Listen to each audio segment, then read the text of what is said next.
Warahmatullahi wabarakatuh. Kawan-kawan sekalian, saya mau menambahkan saja, sebetulnya menurut saya semua konflik ini menunjukkan ada problem kelembagaan penyelenggara pemilu yang serius. Kita tahu bahwa penyelenggara pemilu bukan hanya KPU. Penyelenggara pemilu terdiri dari KPU dan Bawaslu. Itu kata undang-undang dan itu pula tafsiran konstitusi sebagaimana pernah ditafsirkan oleh Mahkamah Konstitusi melalui putusan nomor 11 tahun 2010. Bahwa yang disebut dengan suatu komisi pemilihan umum dalam pasal 22 huruf E konstitusi, jadi pemilu diselenggarakan oleh suatu komisi pemilihan umum, itu bukan komisi pemilihan umum yang disebut dalam konstitusi yaitu KPU di Imam Bonjol. Itu adalah ditulis dalam huruf kecil. Kata suatu itu artinya tidak tentu. Nah, lantas kemudian di putusan nomor 11 2010 itulah MK menyatakan, menegaskan kembali KPU dan Bawaslu adalah satu kesatuan fungsi penyelenggaraan pemilu. Itu yang kemudian di Undang-Undang Pemilu yang sekarang 15/2011 dituliskan secara eksplisit dalam ketentuan umum. Nah, karena mereka punya kedudukan yang setara, punya kedudukan yang sama, tapi kok ternyata faktanya kita lihat KPU begitu superiornya dia. Ini yang saya katakan ada problem kelembagaan di sini. Mestinya karena posisinya setara, bahkan dalam hal tertentu menurut saya, Bawaslu bisa lebih mendominasi. Karena dia bertugas mengawasi. Tugas pengawasan itulah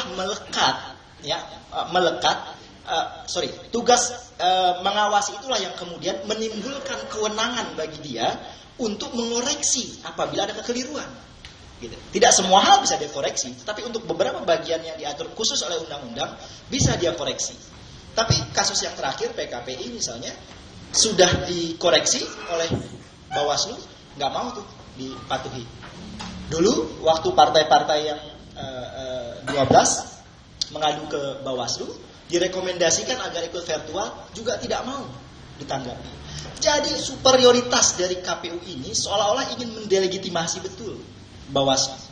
Dia ingin superior, seolah-olah segala-gala yang menentukan adalah mereka. Jadi bisa disimpulkan bahwa kuatnya KPU adalah lemahnya Bawaslu. Jadi kita mau katakan Bawaslunya lemah.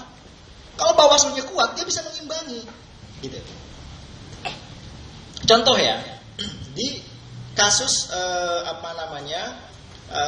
PKPI yang paling terbaru ya, ini juga akan menyangkut ke partai-partai lain nantinya.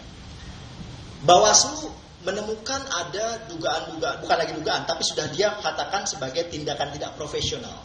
Tindakan tidak profesional itu artinya terkualifikasi dalam pelanggaran kode etik. Adakah Bawaslu meneruskan proses ini ke DKPP? Enggak tuh sampai hari ini.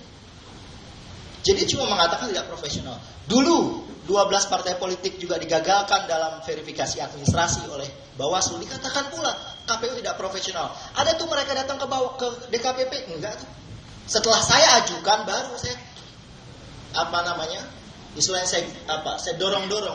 Anda ini nggak malu ya? Saya nggak punya duit gitu, masyarakat sipil biasa. Anda punya lembaga, punya dana, punya infrastruktur dan sebagainya. Kok nggak bisa melakukan ini gitu? Fungsi Anda apa? Gitu. Akhirnya kemudian dia nyosor. Setelah berapa hari kemudian dia laporkan. Hari ini saya juga khawatir begitu. Kalau tidak ada yang maju lagi, dia juga nggak mau lagi gitu. Nah ini saya sayangkan betul Bawaslu. Dia nggak berjuang untuk sebuah keputusan sudah diambil. Yang kita dengar malah, ya tugas kami sudah selesai, kami sudah melakukan, itu kembali kepada KPU. Ini menunjukkan bahwa mereka tidak punya komitmen untuk teguh gitu memperjuangkan apa yang sudah mereka putuskan. Mestinya tidak perlu diminta. Nggak perlu PKPI maju, nggak perlu PKPI dorong-dorong, kita dorong-dorong atas sebuah kesadaran tanggung jawab tugas, atas sebuah amanat dari sumpah janji dia lakukan itu mestinya. Tapi nggak ada tuh sampai hari ini tindakan-tindakan yang konkret dari dia. Nah, saya mendengar informasi mereka sudah melakukan sebuah proses permohonan fatwa ke Mahkamah Agung, dan saya dengar pula Mahkamah Agung itu pada prinsipnya mengatakan bahwa Anda sudah benar. Tapi hari ini belum pernah tuh Bawaslu mempublikasikan soal itu. Saya nggak tahu formalnya sudah mereka terima atau belum. Nah, itu kan mestinya mereka ungkap gitu. Ini seolah-olah setengah-setengah Bawaslunya. Seperti Bahwa PKP ini diloloskan hanya untuk menunjukkan bahwa dari seluruh proses yang jalan ada satulah yang kami loloskan. Tapi selebihnya kami nggak mampu lagi gitu. Nah ini menunjukkan bahwa mereka tidak punya kehormatan, kewibawaan sebagai sebuah lembaga. Padahal itu adalah hal yang diamanatkan dalam kode etik penyelenggara pemilu. Itu yang pertama kawan-kawan. Yang kedua, ini kan sebenarnya bukan hal baru. 2009 saya rasa partai Pak Soni juga pernah ngalamin sampai di PT-UN ya Pak ya, PT-UN, kemudian ke MK ya Pak ya, kalau nggak salah ya. Oh MK dulu baru ke PT-UN. Juga belakangan munculnya. Tetapi KPU yang dulu dia nggak banding kan Pak ya. Dia terima saja gitu. Ya kan sebetulnya sama. PT-UN yang dulu Pak Soni pernah alami persis PKPI dengan Bawaslu yang sekarang. Bawaslu mengambil peran PT-UN untuk undang-undang yang sekarang. Maka langsung bandingnya kan ke PT Tun, nggak lagi ke PT-UN. Gitu loh. Sama. Tetapi karena Bawaslu yang mengeluarkan keputusannya bukan PT-UN seperti Bang Ray bilang tadi, itulah boleh jadi dia merasa bahwa lo siapa sih? Lo kan anak bawang, gua nih yang menyelenggarakan pemilu. Kalau dulu MK sudah memutuskan, KPU tidak mau terima. Nah, itu kan baru di PT-UN ya, artinya kan pada proses gugatan tunnya dia nggak banding pada saat itu kan. Nah ini kan sekarang dia banding gitu, dia tolak gitu. Dia tolak itu karena dia juga kehilangan akal. Kenapa dia kehilangan akal? Nggak mungkin dia maju ke PT Tun KPU itu. Kenapa? Karena objek gugatan Tun adalah keputusan KPU, bukan keputusan Bawaslu. Malah mungkin dia maju ke PT Tun mempersoalkan keputusannya sendiri. Gitu. Nggak mungkin dia maju ke PT Tun. Lantas kalau dia nggak mau ke PT Tun bagaimana? Ya terima saja. Tapi karena ada yang kita indikasikan gitu ya sebagai sebuah tekanan politik, dia tidak mau lakukan, maka ada alternatif yang lain. Gimana caranya dia mungkin bisa maju ke PT-UN keluar dari mekanisme sengketa? Dia nggak menggunakan proses sengketa sebagaimana diatur di Undang-Undang 8, tetapi dia menggunakan prosedur umum. Ya, Tun mem-PT-UN-kan keputusan Bawaslu 012 PKPI itu. Tapi juga dia sadar nggak mungkin dia bisa lakukan itu. Kenapa? Karena PT-UN boleh jadi atau bisa kita pastikan akan menolak. Kenapa PT-UN menolak? Karena dia akan menganggap bahwa apa yang Anda mengajukan kepada kami Anda gugat soal sengketa lex spesialis kata PT-UN. Berlaku Undang-Undang 8. Lex spesialis tentu saja harus mengesampingkan yang lex generalis gitu, yang umum. Mestinya kan begitu. Yang kedua, boleh jadi juga PT-UN nggak akan menerima karena legal standingnya akan dipertanyakan. Apa kerugian Anda atas PKPI dimenangkan oleh Bawaslu misalnya? Dia sudah hitung gitu. Jadi kita nggak bisa, dia menunda-nunda sampai dari tanggal 5 KPU putuskan, Bawaslu putuskan, tanggal 8 mesti deadline ya untuk maju ke PT Tun, dia baru umumkan tanggal 11. Itu kemudian proses dia memastikan bahwa agar tidak lagi berkembang, udah kita tolak aja. Tapi penolakan setelah lewat tenggang waktu itu. Nah ini menurut saya memang ada upaya atau itikat tidak baik dari KPU. Ada itikat tidak baik. Nah, itikat tidak baiknya lagi-lagi untuk apa sih dia betul-betul mau perjuangkan hanya 10 parpol itu? Muncullah yang kita sebut selama ini ada semacam konspirasi. Cuma kadang-kadang nggak mudah juga mendeteksi itu. Tetapi setidaknya menurut saya ada dua hal yang saling berhubungan. Yang pertama, apa keuntungan dia dari DPR dibanding partai-partai non-DPR dan partai-partai baru? Keuntungan dia adalah dia tidak akan dapatkan proteksi politik dari partai-partai non-parlemen.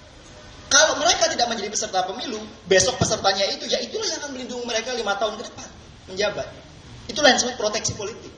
Mereka nggak akan dapatkan dari yang sekarang. Ngapain gue bela kasarnya gitu ya? Gue bela-belain Bang Yos, bela-belain partainya Cak Anam, partai Pak Soni dan seterusnya itu. Toh mereka juga nggak akan jadi peserta pemilu. Apa yang bisa mereka lakukan buat saya? Sementara mereka dalam posisi yang tanda kutip terancam. Terancam itu karena kekuatan DKPP dalam undang-undang yang sekarang bisa mecat dia. Nah dia merasa perlu ada perlu ada instrumen lain yang bisa mengimbangi kekuatan DKPP itu. Dia pakailah mekanisme DPR. Boleh jadi akan ke situ. Nah konsesinya apa? Konsesinya tentu saja kemudahan-kemudahan yang diberikan kepada parpol-parpol di DPR itu. Contoh paling konkret apa? Sederhana. Siapa yang bisa membantah ahli hukum mana? Saya belum pernah dengar sampai dengan hari ini ada ahli hukum yang mengatakan bahwa sudah benar KPU tidak memverifikasi kecamatan. Itu bunyinya eksplisit di undang-undang, nggak dibantah. Udah eksplisit. Bahkan dalam penjelasan disebut Penjelasan itu kan tafsir tunggal pembentuk undang-undang. Jadi nggak bisa lagi keluar, yaitu verifikasi terkait pengurus dan kantor. Ada nggak dia lakukan? Tidak, karena dia tahu betul pada saat verifikasi administrasi terlihat, wah ini Partai Senayan nggak lolos kalau di kecamatan, gitu loh. Kalau dia paksakan ini gugur semua. Parahnya KPU diperparah lagi oleh Bawaslu. Ketika partai-partai ini membangun argumentasi dalil-dalil dalam proses sengketa di Bawaslu, mereka katakan karena tidak dilakukan verifikasi kecamatan, gitu ya, kan tidak menjamin sebetulnya parpol-parpol yang 10 ini bisa lolos.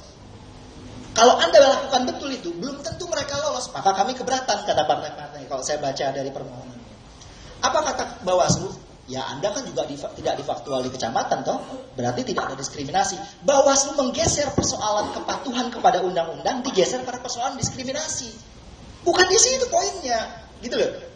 Dia mau mengatakan bahwa ya kan Anda juga tidak difaktual di kecamatan, berarti kan nggak salah dong kalau yang 10 ini kami juga nggak lakukan. Bukan di situ problemnya, tidak ada diskriminasi, ya. Tetapi apakah kepatuhan terhadap undang-undang dijalankan oleh KPU? Tidak. Tetapi soal keterwakilan perempuan, dia berani katakan, kata KPU, kata Bawaslu, Anda salah. Keterwakilan perempuan hanya ada di pusat, tidak di daerah. Gitu. Untuk satu hal itu dia berani, kenapa? Karena untuk urusan itu 10 parpol itu nggak ada masalah. Gitu loh. Tetapi khusus verifikasi faktual di kecamatan tadi, dia nggak berani lakukan. Kalau dia lakukan 10 ini lewat. Nah Bawaslu sadar, kalau ini saya proses juga lewat ini semua yang udah lulus. Maka digeserlah persoalannya oleh Bawaslu, bukan persoalan kepatuhan terhadap undang-undang, tetapi persoalan adanya diskriminasi. Padahal parpol-parpol saya baca di permohonannya tidak mempersoalkan hanya soal diskriminasinya, tapi kepatuhan terhadap undang-undangnya. Yang keterwakilan perempuan dia persoalkan, kok yang ini tidak? Jadi juga seperti Bawaslu ini, dia punya potensi, dia punya peluang untuk duduk sejajar begitu ya, berdiri sama tinggi, duduk sama rendah dengan KPU, tapi seperti ada kekuatan yang membuat dia tidak bisa beranjak berdiri tegak begitu. Nah, itulah yang kita duga bahwa ada semacam konspirasi antara elit di DPR dengan KPU. Tentu saja sekali lagi KPU dan Bawaslu sama-sama dia akan mengharapkan adanya proteksi politik begitu dari partai-partai itu. Nah, mungkin terakhir saja, saya mau sampaikan sebetulnya dari semua proses ini, apa yang ditulis oleh Cak Anam di buku ini ya, sebetulnya ada banyak sekali yang dari data saya itu belum dimuat di sini. Jadi ada banyak sekali hal-hal yang sebetulnya lebih sadis gitu, lebih ngeri. Nah, cuma proses pengumpulan alat buktinya itu yang memang tidak mudah. Tapi informasi demi informasi itu kita sudah dengar, sudah kita input gitu ya. Mungkin di edisi kedua nanti akan bisa dimuat soal itu.